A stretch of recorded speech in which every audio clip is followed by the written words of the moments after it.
Gadadara Srivasadi Gaura Bhakta Vrinda. Hare Krishna, Krishna Krishna, Hare Hare, Hare Rama, Rama Rama, Hare Hare.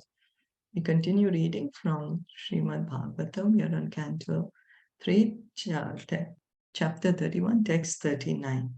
Sangamna Kuryat Parama Pramadasu Jatu Yogasya Param Aru Rukshuhu Matsevaya Pratilabdhatma Labho Vadanti Yaniraya Dvaram Asya. Translation and purport by His Divine Grace A.C. Bhaktivedanta Swami Srila Prabhupada. One who aspires to reach the culmination of yoga and has realized his self by rendering service unto me should never associate with an attractive woman, for such a woman is declared in the scripture to be the gateway to hell for the advancing devotee. So here, Lord Kapila is saying, what is the culmination of yoga? What is the goal of yoga? The goal of yoga is to render devotional service to God by understanding the real self, that I am part and parcel of God. So I should engage in the devotional service to the Lord. And then we should not have illicit connection with the opposite sex. The illicit connection will stop our advancement. The culmination of yoga is full Krishna consciousness. This is affirmed in Bhagavad Gita. A person who's always thinking of Krishna in devotion is the topmost of all yogis. Krishna says in the 6th chapter of Bhagavad Gita, last verse, text 47, Yoginam api sarvesham mat gatenantar atmana. Krishna says the best of the yogis is one who's always thinking of me in devotion. And in the 2nd chapter of the 1st canto of Srimad Bhagavatam, it is also stated that when one becomes freed from material contamination by rendering devotional service unto the Supreme Personality of Godhead, at that he can at that time understand the science of God. So we want to understand the science of God, but what is stopping us is all these material desires which are covering our consciousness right now. So how can we remove all this? How can we purify our heart? By engaging in devotional service, which begins by hearing and chanting. And when we become perfect in this service, and then we can be liberated. At that time, we can understand the science of God. Here, the word pratilabdhatma labha occurs. Atma means self, and labha means gain. Generally, conditioned souls have lost their Atma or self, but those who are transcendentalists have realized the self. So we, the conditioned souls in the world, we have forgotten that we are the soul. We think we are the body, but the self-realized soul, the transcendentalists, they know that they are not the body, but they are the soul. For us, we have completely forgotten who we are, We are lost to our own selves. We don't know what's our name, what is our eternal activity, what's our spiritual form. We don't know, completely forgotten. So it is directed that such a self-realized soul who aspires to the topmost platform of yogic perfection should not associate with young women. So this is saying we should not have illicit connection with the opposite sex. In the modern age, however, there are so many rascals who recommend that while one has genitals, he should enjoy women as much as he likes, and at the same time, he can become a yogi. So yeah, there are some people who say, yes, we are transcendentalists, but you can do whatever you want to do. You don't need to control your mind or your senses. In no standard yoga system is the association of women accepted. So yogi means first of all, he controls his mind and senses. There's the yam and niyam, the do's and the don'ts. That is a real yogi, the one who's really practicing. In no standard yoga system is the association of women accepted. It is clearly stated here that the association of women is the gateway to hellish life. The association of women is very much restricted in the Vedic civilization. Out of the 4 social divisions, the brahmachari, vanaprasth, and the sannyasi, 3 orders are strictly prohibited from the association of women. Only the grihast or the householders are given license to have an intimate relationship with a woman, and that relationship is also restricted for begetting nice children. So if, however, one wants to stick to continued existence in the material world, he may indulge in female association unrestrictedly. So if we want to continue to remain in the material world, then we can continue to have illicit connections with the opposite sex. But if we want to really get out of here, then we should stop connections, illicit connections with the opposite sex. So reading on, Yopayati Shanirmaya Yoshideva Vinirmita Tam Ikshetatmano Mrityum Trine Kopam Ivavratam. The woman created by the Lord is the representation of Maya, and one who associates with such Maya by accepting services must certainly know that this is the way of death, just like a blind well covered with grass. Sometimes it happens that a rejected well is covered by grass, and an unmarried traveler who does not know of the existence of the well falls down, and his death is assured. So sometimes there is an empty well, abandoned well. There's grass growing by. Somebody is walking, he doesn't know it's a well. He'll fall down, he's going to die because it's so deep, the well.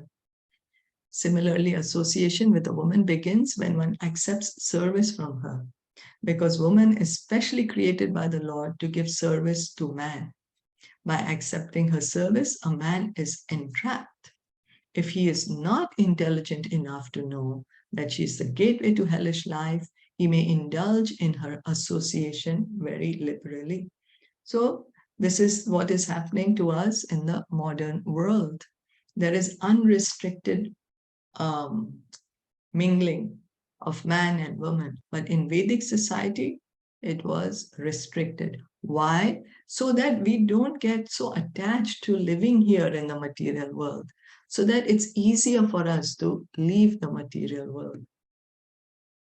So this is restricted for those who aspire to ascend to the transcendental platform. Even 50 years ago in Hindu society, such association was restricted.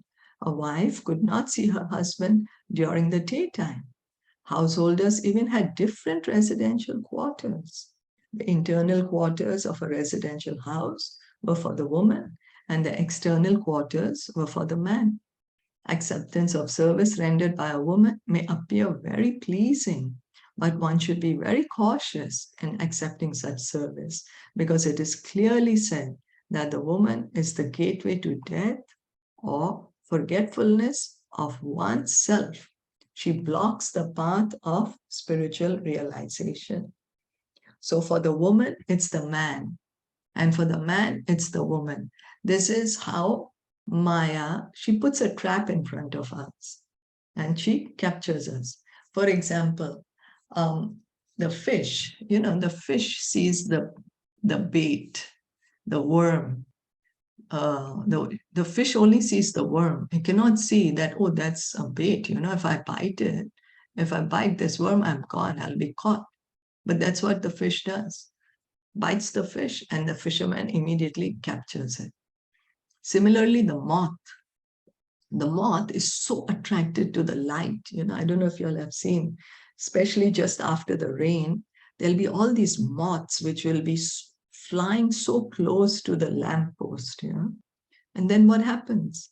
They are attracted by this light, but this is the very light that burns them and they die. The elephant, how is the elephant caught?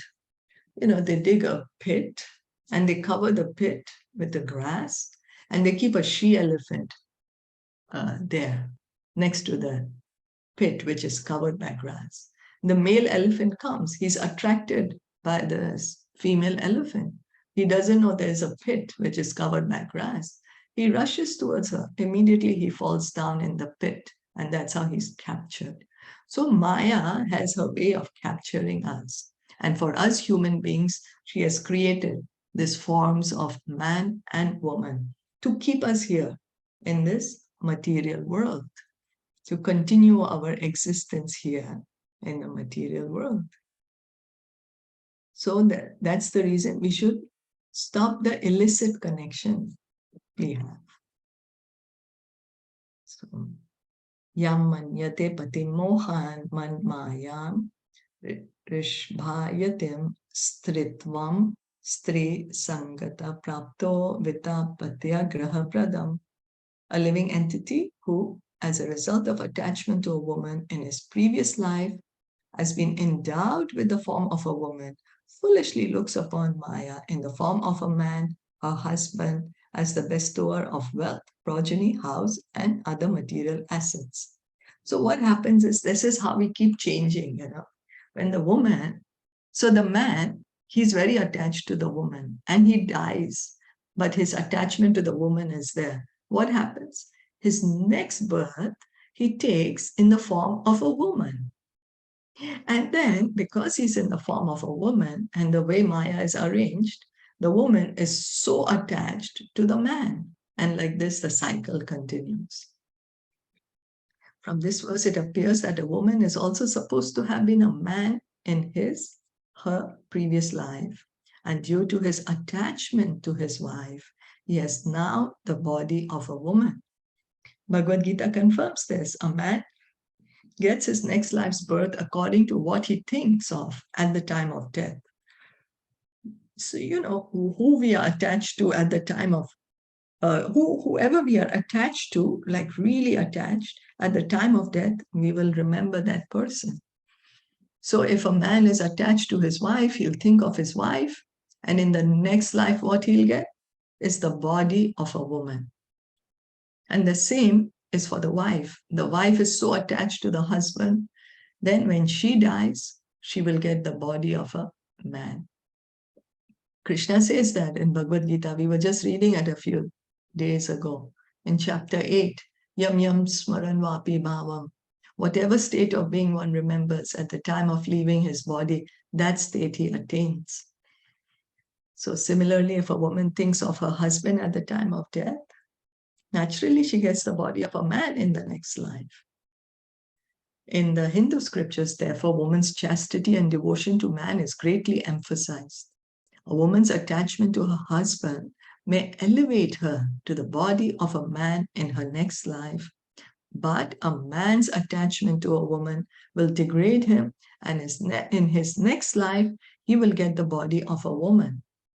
So now all the feminists will say, hey, what do you mean? What do you mean that the man will be degraded if he gets in the body of a woman? Before, what was encouraged is that the man becomes the devotee of God, and the woman, by her chastity and her devotion, she should be devoted and chaste to the husband. So like this, the husband, because he's a devotee of God, he can not only liberate himself, but also his wife, who's so attached to him. So both of them can get perfection of life. But now in the modern society, it's completely different.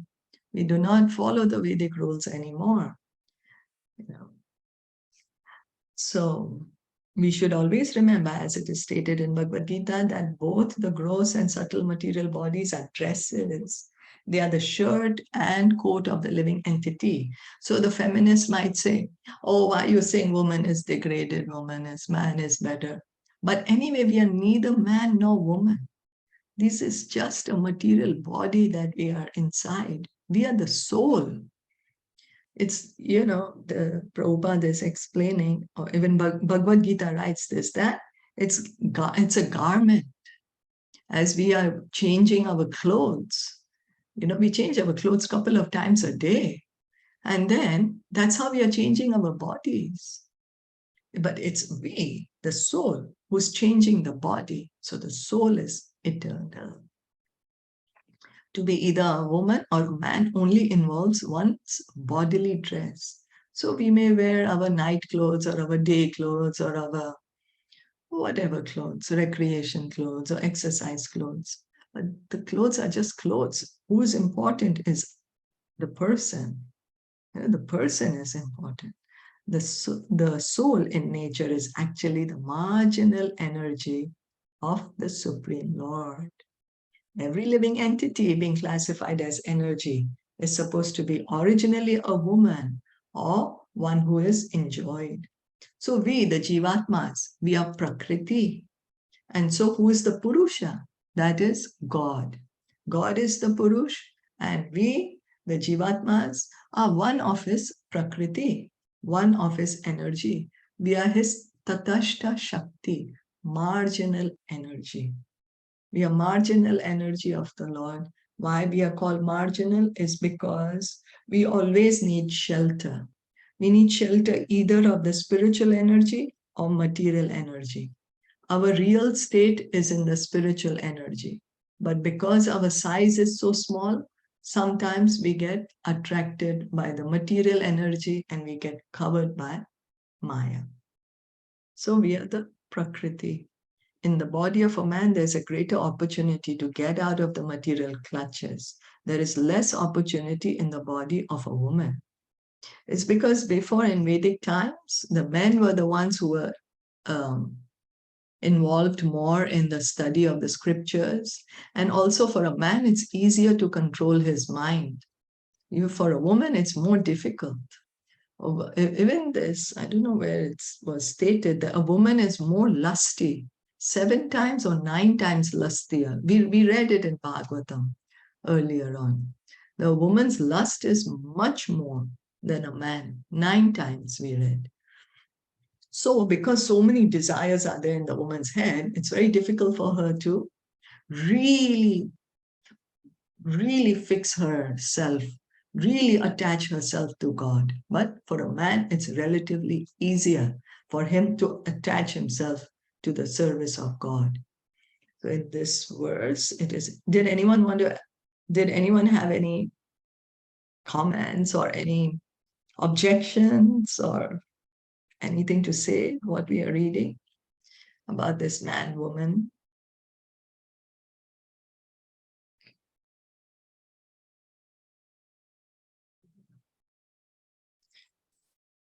If no, then No. yes? Yeah. No. Okay. No. Okay, then we can continue to read. In this verse, it is indicated that the body of a man should not be misused through forming an attachment to women and thus becoming too entangled in material enjoyment, which will result in getting the body of a woman in the next life. So what we are attached to, you know, in the entire life, whatever or whoever we are attached to, it's very natural we are going to think of that thing or that person while leaving the body. So we may be thinking of a person, but what we are actually thinking is of the body. We never met the soul, right? We identify we identify that person as a body. So it could be a male body or a female body, and that's how we change. Like we read Bharat Maharaj, he thought of a deer. So he got the body of a deer. We may get so attached to our cats and dogs. And then, you know, I don't know, anything can happen at the time of death, right? In this verse, okay, yeah.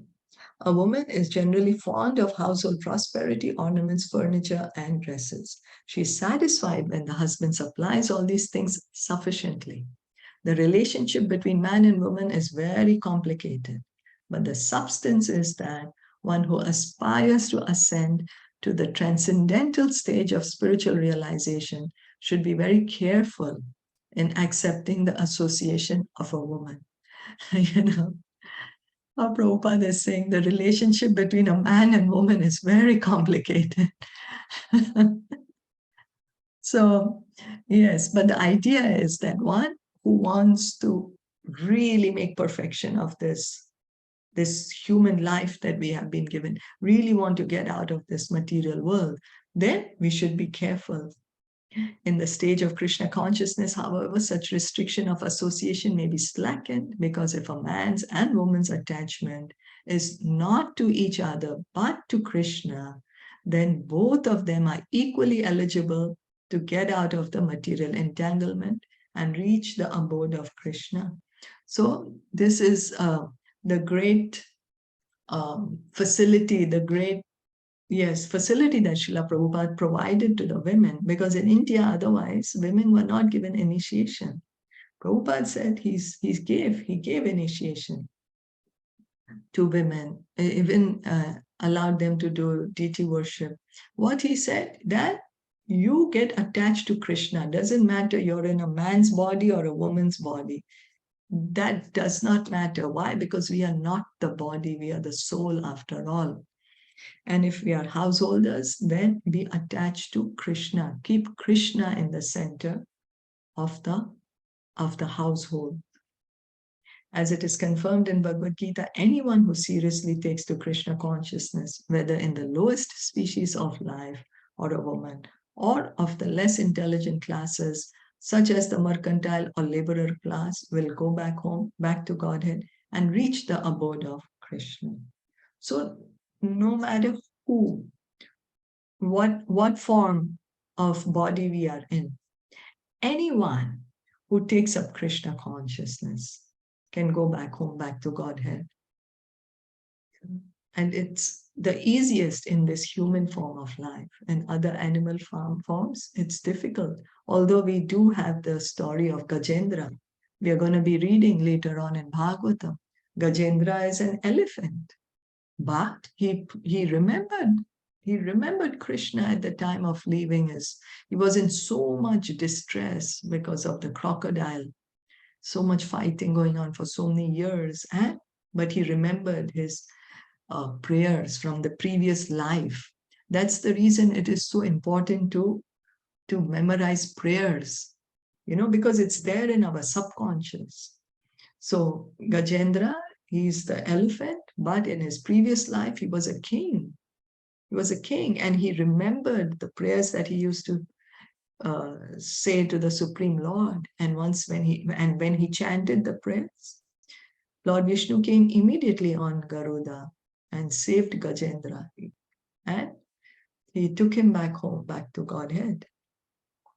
A man should not be attached to a woman, nor should a woman be attached to a man. Both man and woman should be attached to the service of the Lord. Then there is a possibility of liberation from material entanglement for both of them. So this is because attachment, we are very attached. We're very attached. We simply have to change our attachment and be attached to Krishna. So the more we hear about Krishna, the more we chant his names, the easier it is for us to get attached to him. Whatever we contemplate on, we get attached to that. Krishna also says, no, that by contemplation of senses, on the objects of senses, attachment develops. So instead of thinking of objects of senses, like, whatever, I want to buy a new car, or I want to buy a new jewelry or something, we contemplate, we get fixated on it. Like that, if we can just get fixated on Krishna, we'll develop attachment for him. We develop attachment for him, finish. That's liberation already, spiritual world. I just have one question. What is the difference between attachment and caring? Is that the duty? Attachment and care, like when you really care for someone. But then depends on the intention, right? Okay. So how like are you if caring as your for them? duty you are caring for them, that is not That's attachment, perfect. because you're fulfilling your duty. That is your Yes, duty. that's You're perfect. supposed to do that, right? Yes, that's perfect. Attachment. Understanding that I need to care for this person because this person is part and parcel of Krishna. It's my duty to care for them. And then attachment is like when you are just caring for them and doing nothing else, is it? I'm sorry. So then what would be attachment? Because Like, because we are caring for them because he or she is mine. That is attachment. He or she belongs to me. He or she is related to me. That is our attachment. So this attachment, it's difficult. The family affection is there. Is there, the affection? So it's difficult. But again and again we have to bring Krishna in the center. It doesn't mean that we don't care for our family. We need to. And affection will also develop. It's very natural, It's very natural. It's going to develop. But we can just try, pray to Krishna, please let me be attached to you. That's all we can do, Especially we, the householders. If you're a brahmachari or sannyasi, it's very much easier, But for the householders, it's more difficult. So we can pray to Krishna. Does that help? Yeah. Thank you. Okay, thank you. So, Hare Krishna. So this Hare attachment. Krishna. So this attachment you're talking about is mostly about the pleasure, not the care and the affection that we have for our family or friends, right? This attachment is the pleasure that we shouldn't be having, right? No. Pleasure, we always pleasure seeking. We can't deprive ourselves of pleasure. But the point we have to understand, because we are always saying that these are my family members, and that's the reason I need to care for them. But looking at the bigger picture, these are all Krishna's parts and parcels of Krishna. We are all belonging to Krishna's family, and that's why I need to care for them. Does that clarify? Yeah. So the caring will be there, the affection will be there. But to change from thinking that because they are mine, I am caring for them, changing it to they are parts and parcels of Krishna. That's why I'm caring for them. So then the attachment goes from myself to Krishna. You see, because there are 7 billion people. But when something happens to someone who's related to us, it really affects us.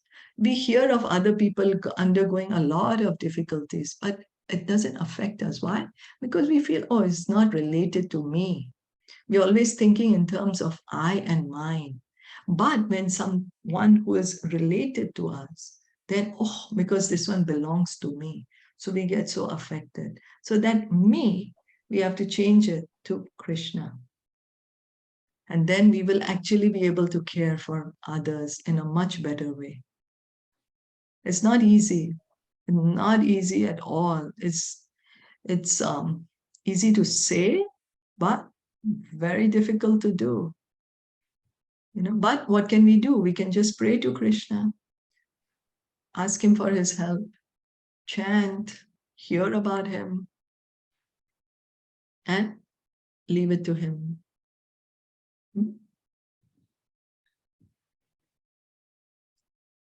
Haribo. Yeah, Hare Krishna. Thank you. Yeah, is that okay? Hare Krishna. Yes. What I am thinking, like attachment is not only with living things, it is with non-living things also as well. And Yes. when there is attachment, you will by default care about that, right? Yes. So Yes. yeah, so Wonderful it's my point. perception. Yes, it's my perception. Yes. Yes, wonderful point. So where you said where we are attached, we will automatically care. So Yes. right now we are caring only for the things that we are attached to because we think they belong to us. But if we get attached to Krishna, our caring will be for everyone. for everything and everyone. Why? Because we are attached to Krishna, and everything and everyone belongs to Krishna. And in that state of mind, we can actually perfectly care. Does that make Yes. sense? Yes, yes, absolutely. Yes. Okay, thank you. Thank you. Thank you. Srimad Bhagavatam ki jai, Srila Prabhupada ki jai, Gaur Bhaktavrinda ki jai. Hare Krishna. Thank you so much, all of you, for your wonderful participation.